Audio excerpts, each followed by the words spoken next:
Welcome to Radio Wolf. I'm happy to have here Mario Spassov. Hello, Mario. Hi, Thomas.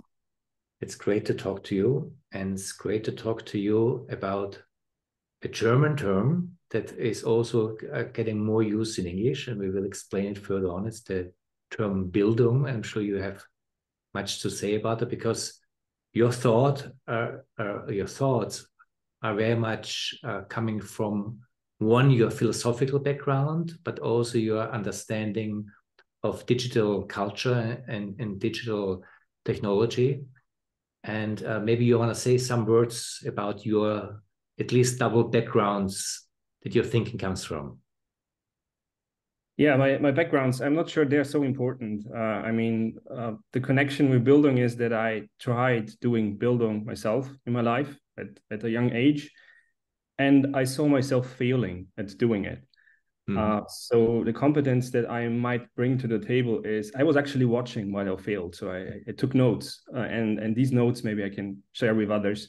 So studying philosophy and education helped me to at least become more aware of what's happening to me and what's not going right or not as I expected.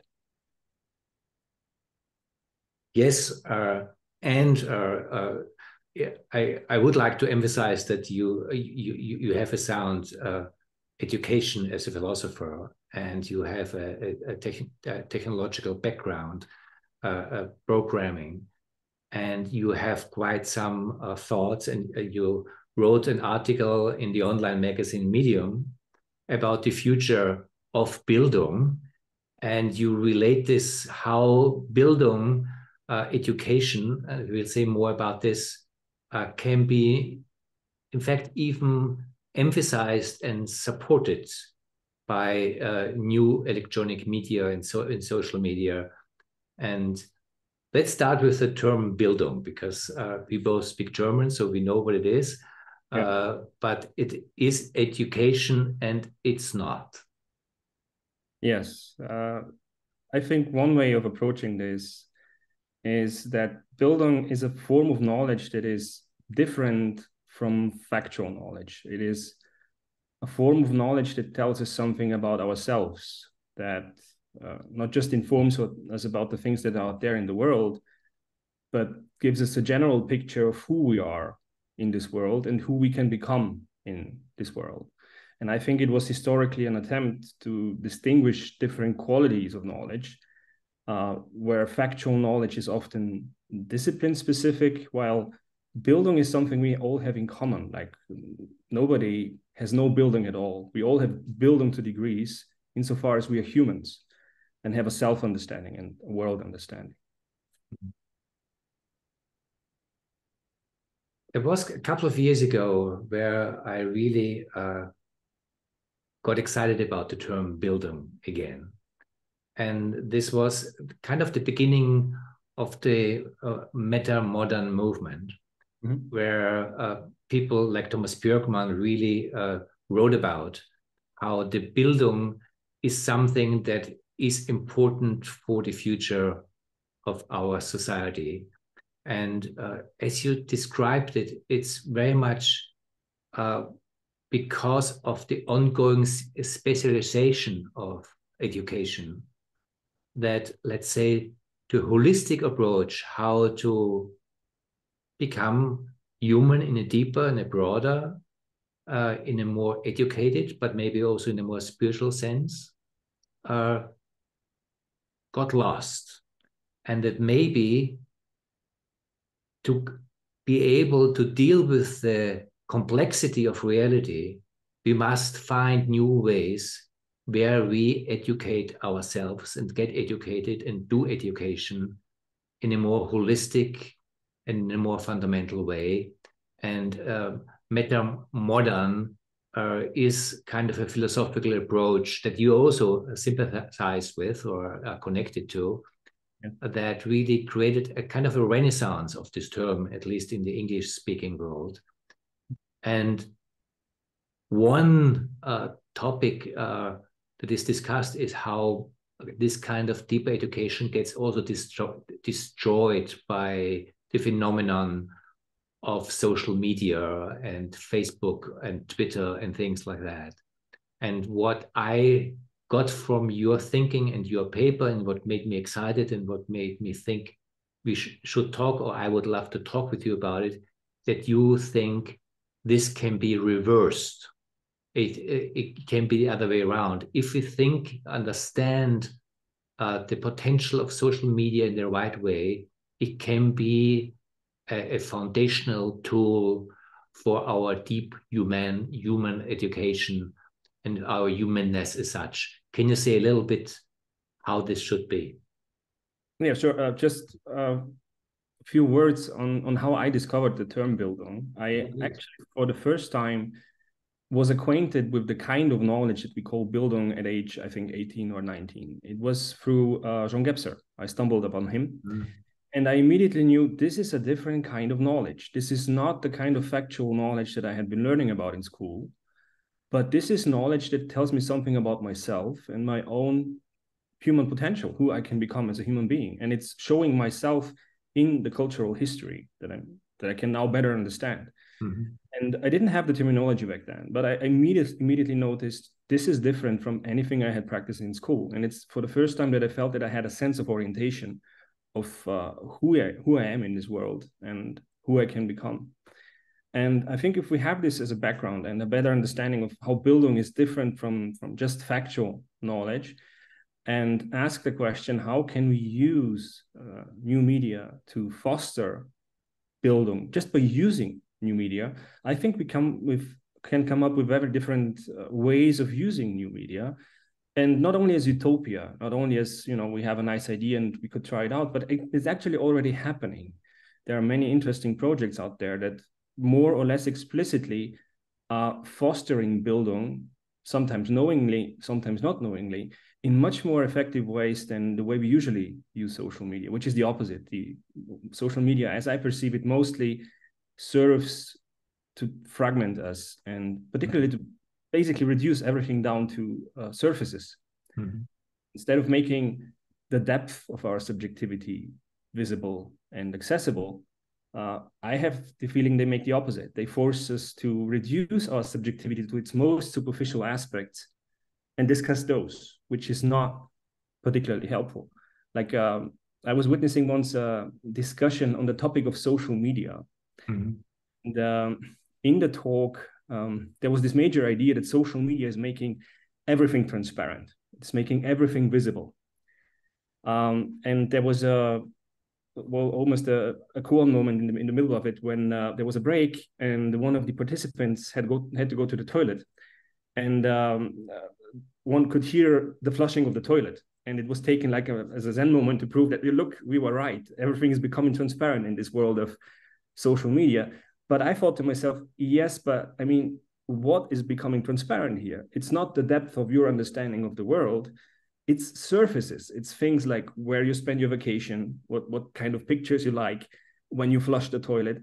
It's not telling us anything about the depth of your interiors. And Bildung is about that. It's about understanding other people and understanding other worlds that are potentially available to us. It's something very simple. It's to have a sense, a feeling for what it might be like to be a theologian or what it might be like to be a musician. It's something that you don't know when you're a child. It lack Bildung in this sense. Yeah. But isn't it simply true? Isn't it simply our shared experience that the phenomenon of social media creates this kind of fracturedness and superficiality that everybody is complaining about? Isn't that part of why social media, as we have it, are very problematic for our humanness, because they do something with us.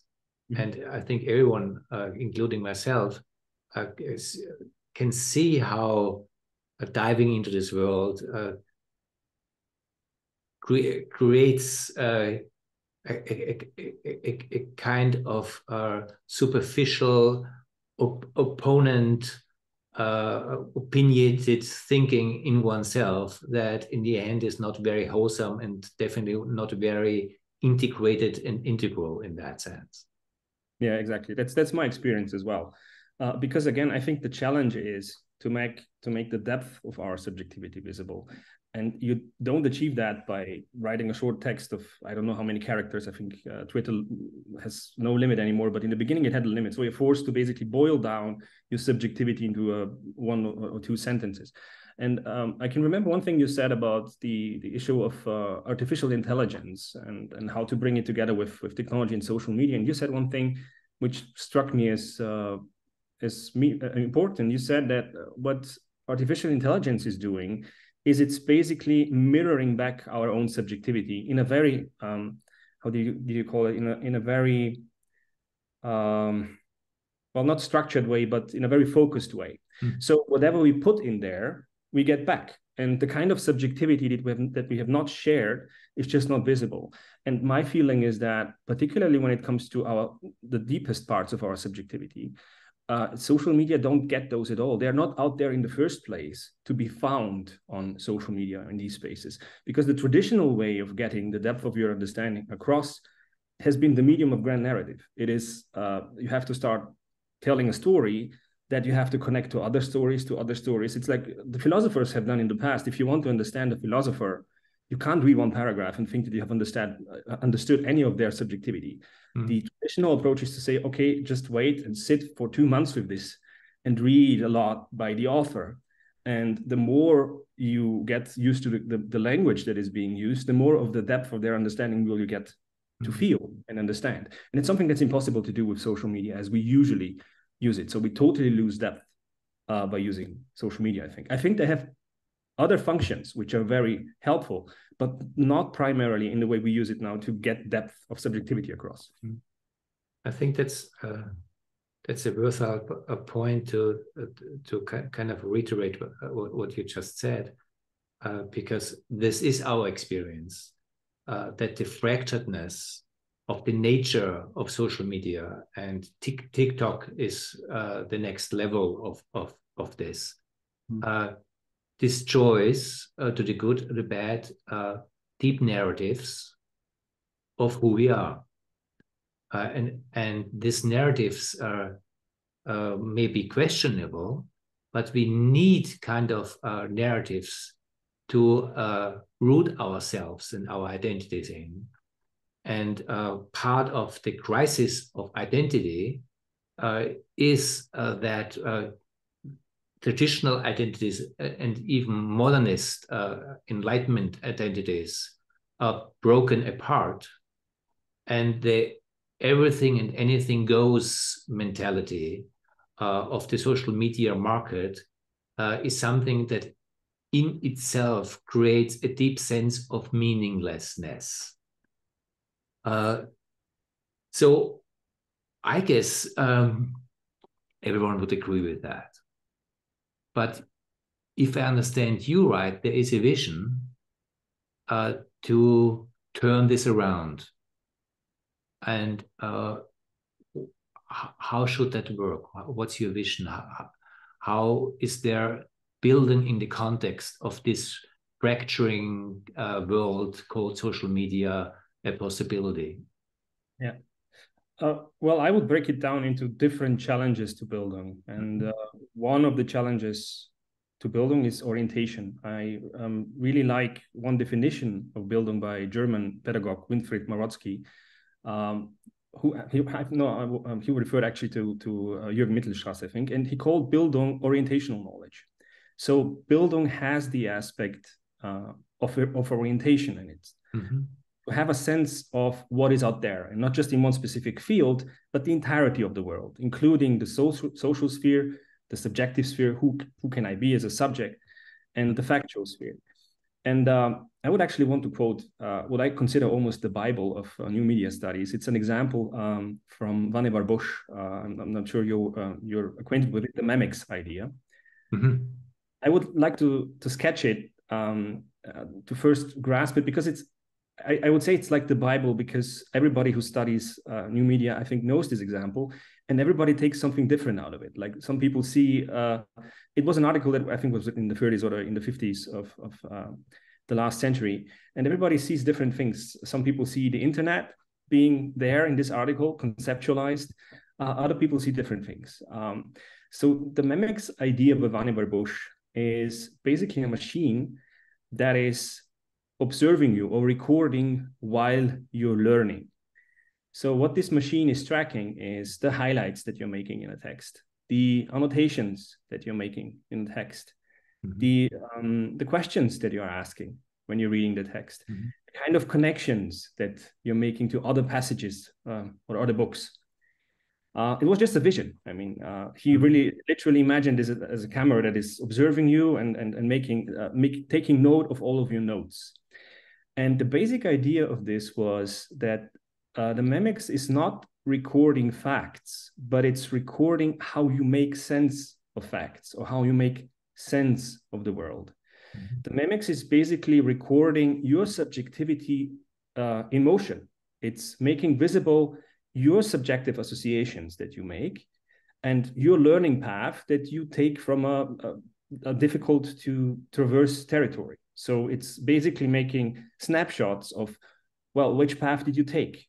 Did you take one road and they go back into a different one? It's highlighting, for example, what was most important to you, like what are your most favorite spots in this territory? It's highlighting dead ends. So it's making visible your subjectivity. As an idea, it's making visible how you experience reading the text. And that then can serve as others as an orientational guide to find their own way through a text. But because texts are often challenging to actually make it through and really understand what they mean. And it's an essential part of Bildung to be able to make sense of other worlds. And we can use the paths that others have taken before us to find our own way. And this is, I think, also something that we are usually doing. Like when we're learning something new, it's not like we're starting and we have no pre-understanding of the topic. Like we just say, we want to learn Kant, and we start reading with his first book, then the second book, then his third book. That's not usually how we do it. Usually we hear a quote, someone quoting Kant, and they try to contextualize it and make sense of that sentence. That's something that sticks with us. And maybe even a year or 2 years later, we might remember that specific sentence and think, maybe this is something that is related to my own questions that I'm asking. So what I'm saying is, we're not just going through the territory from point A to point B, but we have a pre-understanding that is shaped by bits and pieces that we hear from other people. And what the Memex does is it makes these bits and pieces actually shareable. These usually happen in between these formal learning spaces. It's when you meet someone for a coffee in breaks and we talk about the book and share an experience that you had while reading the book. This kind of information is actually bildungsrelevant. It's something that gives you an orientation in the sense for how can I make this relevant for me? And the Memex has become reality now today with a concrete software that is basically doing that. It's recording your reading experience. The software is called Hypothesis, by the way. And what the software basically does is it records your subjective path that you take through a text, line-based. So every single line that you annotate is being recorded, every single highlight that you make, and making your subjectivity, your reading experience, visible to others. In other sense, you're not doing it alone anymore, but you can potentially do the reading with others. It becomes a social experience. Like one of the loneliest experiences, which usually for me is reading, can become a social experience where you can share your own subjectivity. How do you do that? How do you make this step from, let's say, being recorded how you read to making reading a social experience? Yeah, so with the Memex in mind, this is something that's real now. It's actually being used and being studied. And it became pretty popular during the past 3 years, where many students had to spend their time at home, studying at home. And teachers had to find ways of making reading a sociable experience. Well, students are not available, they're not in classrooms. So how do you make that? And they have been using Hypothesis, or this Memex idea, this implementation of the Memex idea, to basically allow it for students to see each other's annotations that they're creating while reading the text. And some of the experiences have been that with this in place, so with Hypothesis in place, everybody makes their own annotations visible. I make visible which are the highlights for me. which are the passages that I really didn't understand, which are the passages that I don't agree with. Like these are some of the major directions in which annotations can go. With this on the table, teachers report that it's not necessary to force the students to do the reading anymore because they have each other to help each other out. So for example, I start reading a text and it's difficult for me to understand. I feel stupid. I can't make sense of it. And then I look at the annotations that others are making in class and I see that nobody's annotating. Or if there are annotations, the annotations like, what does this mean? I don't understand. The moment I see that feedback from other students, it gives me a sense that we're in the same boat here. This is something that's challenging for the others as well. But on the other hand, I can also see, look, there is an interesting annotation 5 pages ahead, which can motivate me to stick with the reading because I know if this is something that's then meaningful to the others, it might be meaningful to me. So don't give up. Read 5 more pages and see what will come in after 5 pages. This is one way how the students, by seeing how they experience the text, this is something that in the classroom you usually don't see. You see each other's eyes, but you don't see each other's interiority, something that's not visible. It's a form of subjectivity that is not made explicit until someone tells you about it. So what you're saying, there is a potential that we can learn how we learn. Yeah. How others learn. Yeah. And not how they think they learn, kind of a concept of learning, but the actual doing. Exactly. Yeah. And by kind of mimicking that, particularly if I am with someone who is a very accomplished learner, and I'm not, by mimicking him or her, I participate in his capacity that maybe he has developed, and that is maybe a real human Bildungsskill to deal with a text or whatever in a way that he finds him or herself mastering this text. So there is a way that is very much kind of indirect, because I'm just basically observing, but there's something that gets transmitted by doing this together. Exactly. Yeah. Interesting enough, and I'm curious if you would agree with that. It reminds me of something that's very traditional. It's extremely traditional in a way that it is kind of completely outdated. It's the learning, let's say the medieval learning of an apprentice. Exactly. Yeah. Who has to broom the workshop, or something, these cliches, and has to clean the workshop, and doesn't really know what he's doing. But over the years, if she is learning with a carpenter, she gets immersed in the way how an experienced carpenter does carpeting, and something gets transmitted in this way of participation. And if I understand you right, this can be done first in a digital world, an online world, and second in a collective way, where this is not only just a one kind of master and apprentice, but we can learn from each other. But it is this kind of integral learning that we think it's outdated because it's not rational to learn through proving the workshop. But there's something wise about it. Exactly. I think this form of learning has been called mimesis, if you want to use a term for it. And it's, I think, exactly what is happening. And this is also what teachers actually, or professors actually describe that is happening, because all they say they have to do is to share their own reading experience of a text. So professors might share, look, this is the passages that I'm paying attention to. These are the questions with which I'm approaching a text in general. These are the passages where I, the teacher, have problems with. I don't understand everything. I have questions myself. There are limits to my own understanding.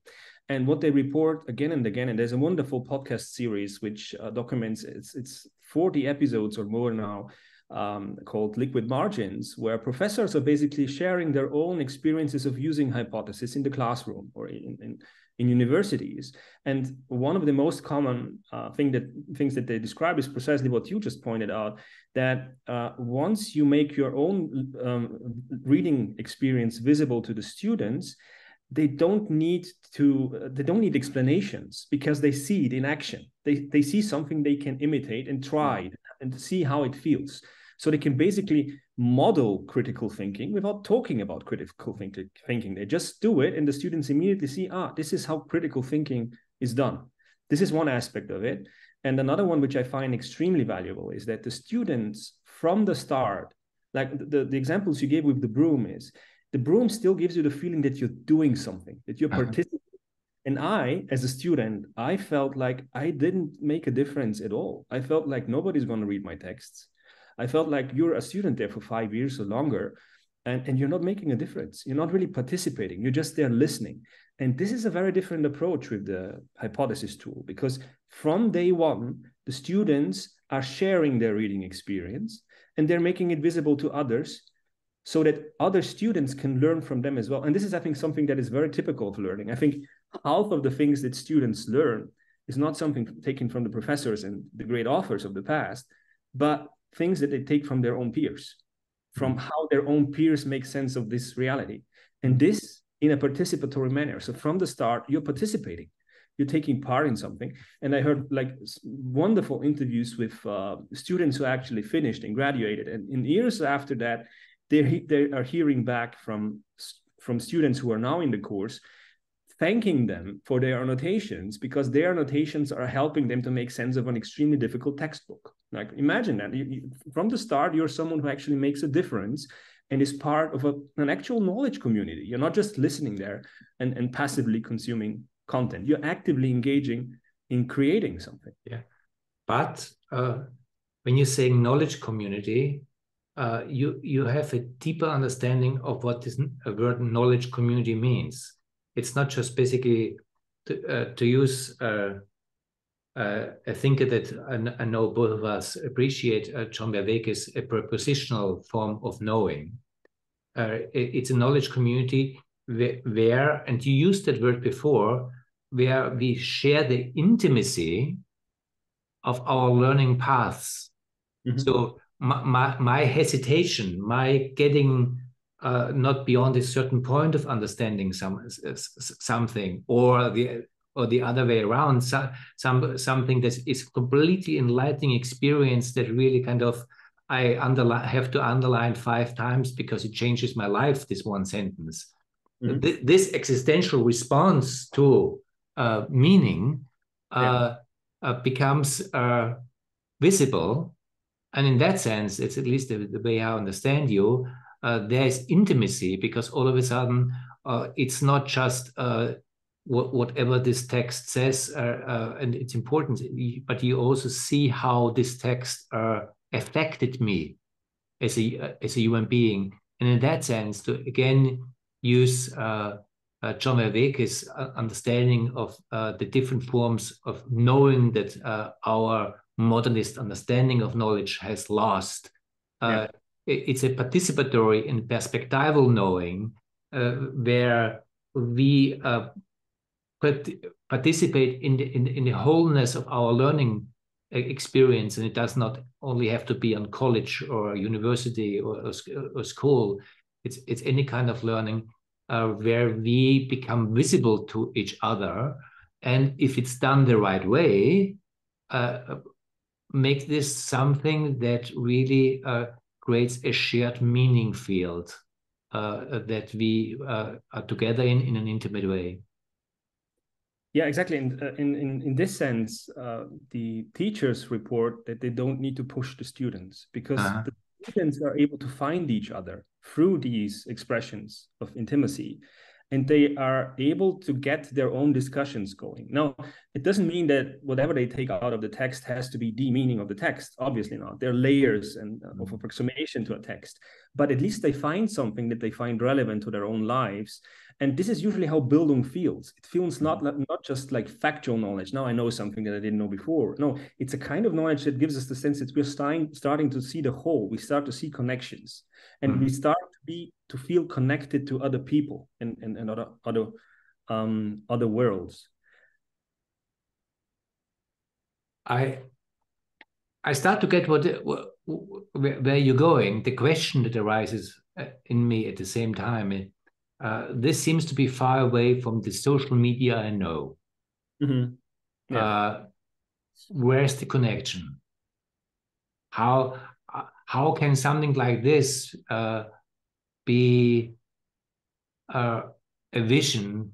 I'm not talking about the utopia of replacing the social media that we have, but to have in the kind of environment of social media something that is allowing to support us in our education intimacy, if I may call it in this way, Bildung intimacy, and our shared learning experience, to use this as a tool of collective meaning making.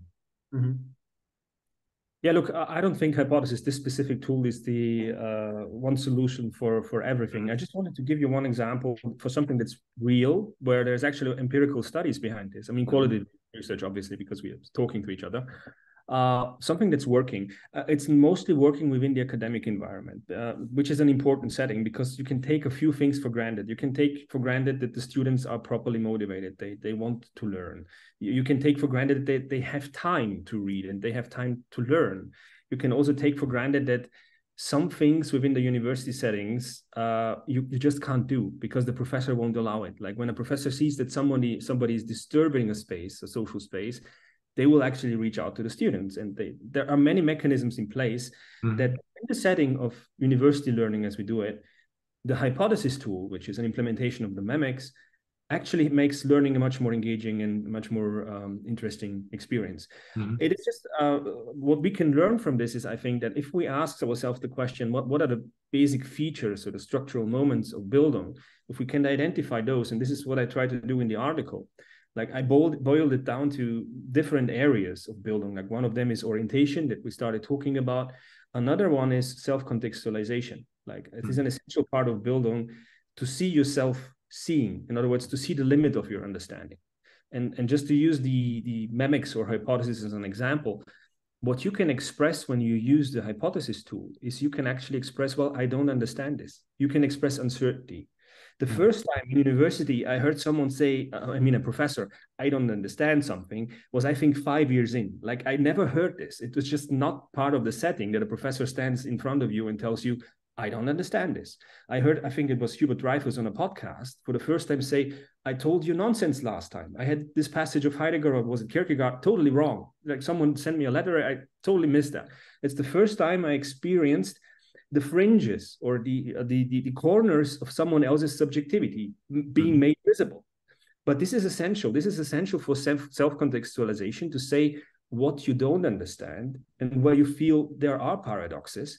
And this is neither part of social media today, nor is it part of the way we do academic writing. Academic writing is usually not to express uncertainties, to express where things could be different or the many ways in which your thinking could be wrong, but this is something that can be part of this kind of software that we use. And the topic of intimacy that you just raised, I think if your first encounter with someone is that you see that they're uncertain about something in a text, this is the first thing you notice about them. Imagine you're in a room with 400 other students, and the only thing you can see in the classroom is their visible form, how they dress, what color their hair is. But imagine you use hypothesis to see, well, what are the passages that stuck out to them and what are the passages that they feel uncertain about and the different ways that they take. I think this creates a very different first encounter with other people that you could have an interesting engagement with. And actually a meaningful engagement with. It shows you something about their interiority that otherwise is just invisible. And that's a principle. There are many different tools that can make this subjectivity and different forms of subjectivity visible. And you can consciously create a space which is not about doing debate as we usually see it. So the one tries to fight the other one. But why not frame the space in a different way and say, look, this space is about admitting not equivocation, but admitting of paradoxes that you feel there are in your own position, or the different ways in which you feel your own position can be taken. This is from the start a very different setting than the setting that we usually find in social media, where it's about having the most dominant voice and being heard by others. No, thank you for pointing that out, because that is somewhere where I wanted to go. Also for looking for an accessible example of this kind of social media learning that is already happening and visible for everyone. And funny enough, as I see it, it's something that we are sitting in right now. Yes, we do. It is this, what some people call this corner of the internet, where deep conversations are happening that have been very difficult, particularly to be public before, of people who just are curious also. And just to put it a little not so high, let's just take our conversation. I'm in a situation where I'm not there kind of to debate something with you. Exactly. I'm curious. I try to understand. So my guess is that my trying to understand you and my posing my questions that I hope are helpful to create understanding are creating pathways of mutual understanding. And there's a dance that we are dancing where the point is not if your hypothesis is right or wrong, but where there is the driving force, I see, of what we're doing is the interest or even longing for mutual understanding. Exactly. But the important thing here is that you have to do this consciously as a human being. You have to be aware of this, and you have to try to do this in a conversation. And I'm targeting a different direction. My approach is a more structural approach. I think you can approach Bildung in two different perspectives. Like one is the meta-narrative part. Usually Bildung comes in the form of these meta-narratives like metamodernism, integral, or whatever. It needs a kind of narrative that is big enough to contain as much as possible about the world. One approach has been to see and to try to make our narratives better, create new meta-narratives that include more of the world than those before. I have a very different approach. My approach is rather, I think that we have many narratives out there that are good enough. I think that even Kantianism as a meta-narrative is good enough to actually make a society work in a meaningful way so that we can have reasonable mutual recognition and so on. What I would focus more instead of the meta-narratives, which can be, of course, developed further, is the actual doing of this dialogical through or induced through the very structure of the medium that we're using. Because everything that we just described, you have to make a conscious effort to do that. You have to think about it. You have to create a setting for it. You have to know specific narratives and create the space consciously in which dialogue can actually emerge. My attempt is a different one. How do I design the structure of the medium so that the medium itself, by using it, induces or creates these spaces where from the beginning, it's obvious that when I enter the space, it's not about debate, but it's about, for example, understanding. Simply by making a medium about the things that you don't understand, you create a space, whether you like it or not. This is how the medium is structured. You create a space which is about what I don't understand and what I can't make sense of. So in other words, it is like a fail-safe. It's like making sure that independently of whether we understand it or not, we are doing the Bildung thing. We are actually engaging in these kinds of dialogical situations, independently of whether there's someone who consciously designed the situation to happen. Because I think this is the only way how we can scale this. I mean, John Vervaeke has been saying that his goal is to get everybody enlightened, which includes more than just being enlightened, but to make money as well, just as to know things that are important to know, and to scale this to everyone. And I don't think this scaling part will work by these individual efforts being made that you just described. I think we need structural thinking as well, which I agree. And obviously, my guess is you would agree on that too. It needs both parts at the same time. Yeah. Because what you're describing is what we started this conversation with, to see what the structure of media, talking Facebook, Twitter, Instagram, TikTok, create by their structure a certain result, let's call it fragmentation, that in itself is a force of fragmentation, not by anyone trying to do that, but by the structure inducing it. Exactly, yeah. And where you're going is, can we create different structures that have different results? And of course, in the end, Bildung, you cannot force anyone into Bildung. You have to create, you have to support intention. And that needs freedom for the individual to kind of unfold one's potential in that. But what you're saying and what you're pointing out right now is what you focus on is the structures that we have to create in order to support this. Exactly, yeah. And basically we're now turning back to my initial starting point, which was I, at the age of 18 or 19, I think I had the right kind of motivation. I had discovered Bildungsknowledge, and I wanted to learn in this regard. In this sense, I wanted to learn from different cultures, and I wanted to bring these knowledge practices together into a meta-narrative. So I think I had the right kind of attitude. Maybe I lacked intelligence or other conditions, but I think I didn't lack in spirit. And the question is, what can we offer someone who has this spirit to not be alone, to not, like what the usual path that most philosophers have been taking is, they are lonesome wolves, or what is the expression? They remain alone and isolated from each other. And I don't think we can do Bildung alone anymore. It's just not feasible. We need each other on each step of our personal development. And I think this is the example that we just talked about. This kind of software makes each and every one of our steps that we're taking potentially social. I can read a text and find others, no matter where they are in the world, who can help me with one specific sentence that I'm struggling with right now.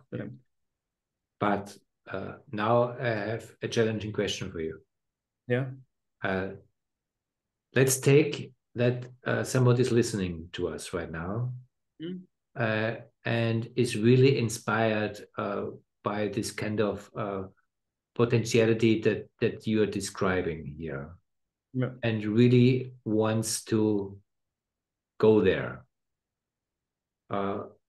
Is what you are saying just a beautiful Iron Tower utopia, or is there something that people already can make steps in? Is there something where first steps can be done?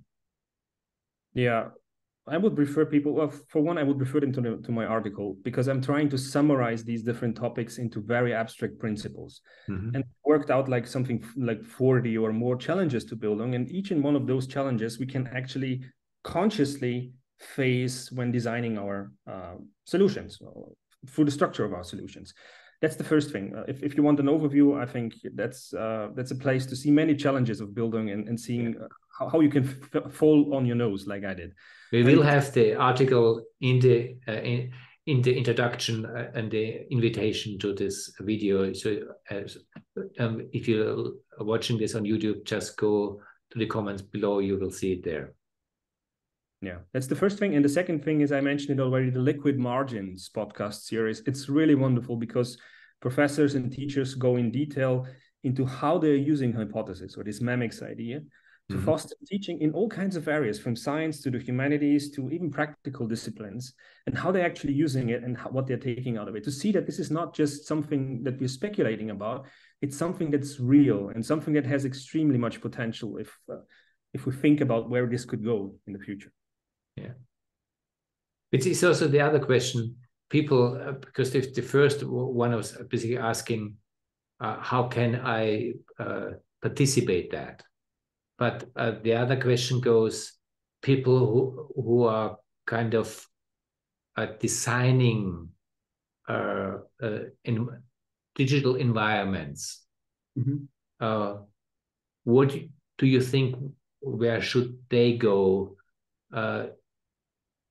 What is here something where you see something emerging that allows this kind of mimics reality to be a reality? Well, maybe I don't know enough sources, but I would again point to the Liquid Margin series, their podcast series, because they have their own I annotate conferences. Maybe this is the more academic setting, where basically they're discussing different projects that are already real or already in the making, and they're always trying to communicate their basic ideas, how they root it always back into hypothesis, because hypothesis is the technology which all of these projects are using. The technology allows you to make line-based comments, and there are many different solutions that are working with this. And in these I annotate conferences, they are discussing how they're using it and how they're developing. And I think you can get a lot of inspiration from that. And also from the speakers, most of these speakers are doing educational design. So you can read their their texts in which they try to summarize some of the basic ideas. Ari, we are also at the end of our time here. I appreciate very much basically the possibility that you're opening up and to see how we have to think about the structures that we create this shared digital reality in order to make it Bildungsfriendly. Yeah, and that's, I think, what the attempt is, and I really appreciate also what you told me and what I've learned for you by just seeing this vision. So thank you very much. Yeah, thank you, Thomas, for being able to share with you.